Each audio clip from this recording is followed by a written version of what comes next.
And France this morning remaining on high alert with one terror suspect still on the loose. Intelligence sources abroad say she left the country before the attacks this week and likely made her way into Syria through Turkey. This as we get a verified video showing her common-law husband spouting jihadist propaganda in front of the Islamic State flag. The footage shot just before his death at that kosher grocery store on Friday.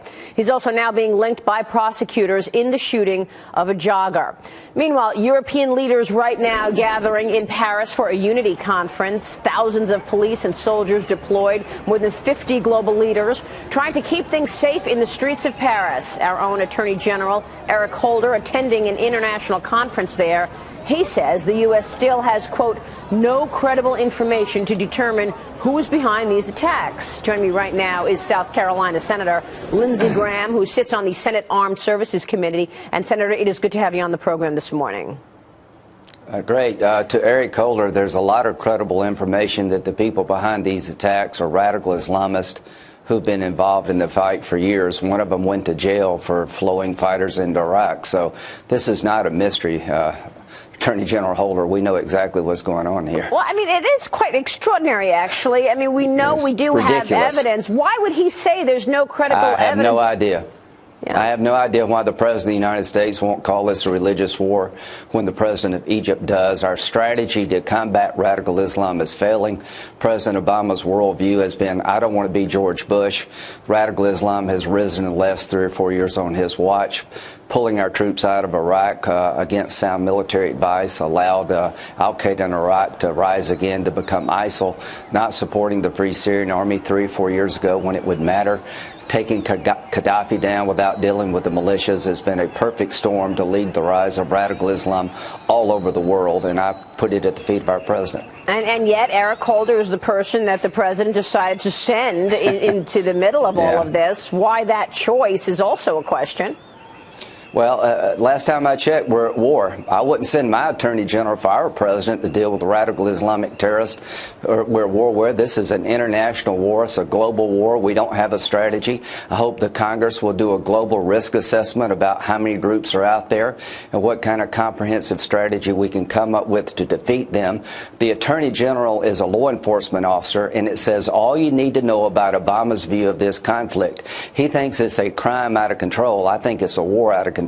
Senator, let me ask you to comment on what's happening right now in Paris. We've got more than 50 leaders throughout Europe. The president, of course, is not there. But what is the impact, do you think, of all of these leaders getting together and march against what happened this past week? Well, symbolically, it's a good thing to tell the terrorists we're not going to bend to your will. They're trying to replace our way of life with theirs. But this means nothing if it's not followed up with a coherent strategy to defeat ISIL and ISIS, deal with the AQAP. So if it's a rally that doesn't translate into a strategy, to our French friends, you withdrew from Afghanistan early. Think about sending thousands of troops into Afghanistan to hold on to the gains we've had. The air campaign we have against ISIL in Iraq and Syria needs to be supplemented with a ground campaign. If you really want to make a difference, go into Iraq and Syria with an international coalition on the ground and destroy these guys. Every day they're allowed to survive is the day that we can get hit. So if this doesn't translate into a coherent, aggressive strategy to win in Syria and Iraq, is just a feel-good exercise. All right, I want to ask you more about that strategy and also get your take on the new Congress's priorities. So stay with us, Senator. More with Senator Lindsey Graham. But first, these heinous attacks in France renewing concerns over radicalization and terror plots right here in the U.S. Fox News senior correspondent Eric Shawn with that angle. Eric, good morning to you. Good morning, Maria, and good morning, everyone. We are at war with radical Islamic terrorism, period. As we recall and recoil at the horror of the Paris attacks, our anger and defiance should not come as any surprise, since the first shots in this war were fired by them here on our soil 25 years ago. Bang! With this Magnum gun right through the carotid artery and out the cheek of Rabbi Kahana, and he fell right down. Shannon Taylor said there was a conspiracy and the terrorists see us as the enemy. His warning first came 25 years ago on November 5th, 1990, when he took the shocking photo of Rabbi and Jewish activist Meir Kahane, who was gunned down right in front of his eyes as Kahane spoke at a Manhattan hotel. His killer, El Sayed Noser, was caught and prosecuted at first as a lone gunman. But 3 years later, when the World Trade Center was bombed, it became clear Noser was part of a larger Islamic threat, a member of the radical Islamic terrorist cell in Brooklyn and New Jersey, headed by the blind sheikh Omar Abdel Rahman, who is now serving life in federal prison. I heard the so-called blind sheikh and his minions, Noser being his first deputy, shouting epithets about how hard America was to kill Americans, Israel second, Jews third, the Christians fourth. And more attacks followed in our country. In 1994, an Islamic gunman shot up a van with yeshiva students, killing a 16-year-old. 1997, a Palestinian gunman opened fire on the observation deck of the Empire State Building, killing 1 and wounding 6. The New York City subway and Times Square bombing plots broken up 5 years ago. Then, of course, the Boston Marathon bombings allegedly inspired by Anwar al-Awlaki's teachings. And November's hatchet attack on New York City police officers are reminders that in the last 25 years, the radical Islamic threat has only expanded.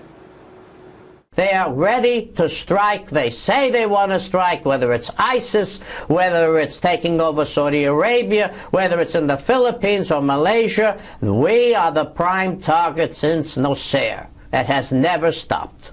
And it is clear authorities cannot keep up. Boston bombing suspect Tamerlan Senarov, the older brother, was interviewed by the FBI and cleared. French police, we are told, stopped surveillance in the Karachi brothers a few months ago. They were also not seen as a threat. Maria? Unreal. Eric, thank you very much. More now with Senator Lindsey Graham joining us live. And Senator, you just said that we need to see a real strategy, groundswell strategy in Iraq and Syria. Can you walk us through that? What should that look like? Well, number one, we should stop letting people out of Gitmo. 68 of the 132 people at Guantanamo Bay come from Yemen. So the president's desire to empty the jail in Gitmo needs to stop. Kelly Ayotte will be leading an effort in Congress to put a moratorium on releases. Number two, we need to get a ground component to complement the air campaign. You cannot dislodge ISIL from Syria and Iraq based on American air power.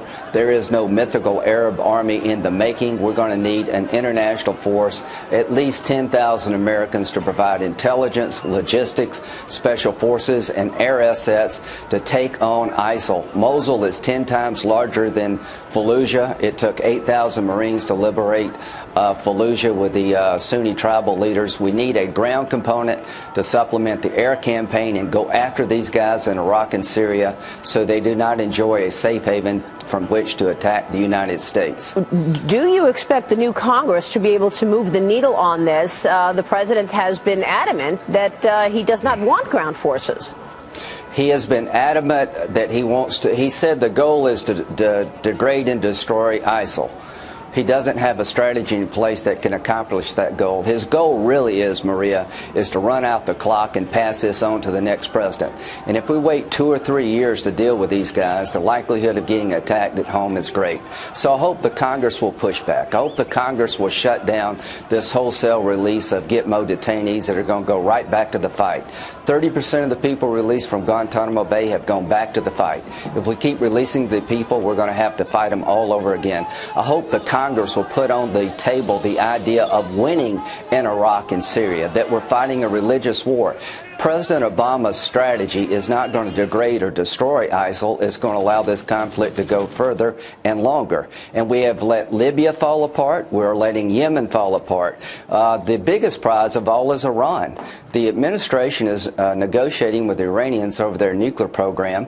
They're about to give away the farm to the Iranian Ayatollahs. We've got a North Korea in the making where you try to control a rogue regime called Iran and have the UN monitor their nuclear program. And one day you're going to wake up with an Iranian nuclear weapon and put the whole world into a nuclear arms race in the Mideast. So I hope Congress will pass legislation to say that if you do any deal with the Iranians, Mr. President, we want to look at it and approve it before it's binding. There's so much Congress can do and we should do. I've never been more worried about being hit at home because the president's worldview and strategy toward radical Islam is failing. He oversells our successes. He underestimates the threat. Bin Laden may be dead, Maria, but al-Qaeda is not decimated. Well, clearly, based on what we're seeing and have been seeing for so long. What else are you expecting from the new Congress, Senator? Let's talk about the priorities, what you'd like to see as the priority. Sure. We've all been talking about the Keystone. That's clearly one of the low-hanging fruit. What else do you see as a priority?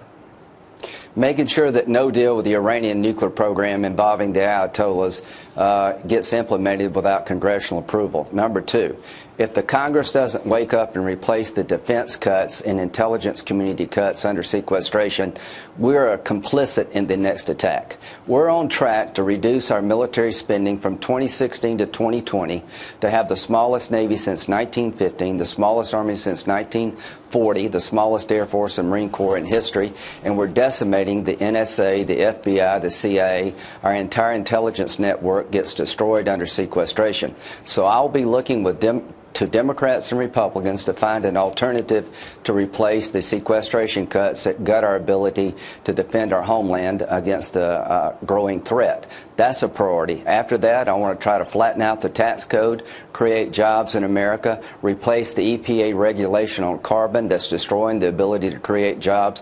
That's a nightmare in the making for the American economy if this EPA regulation on carbon gets to be law. And we've already seen business sitting on cash as a result of that regulatory environment. Senator, good to have you on the program as always. Thanks very much. Thank you. We'll see you soon, Senator Lindsey Graham.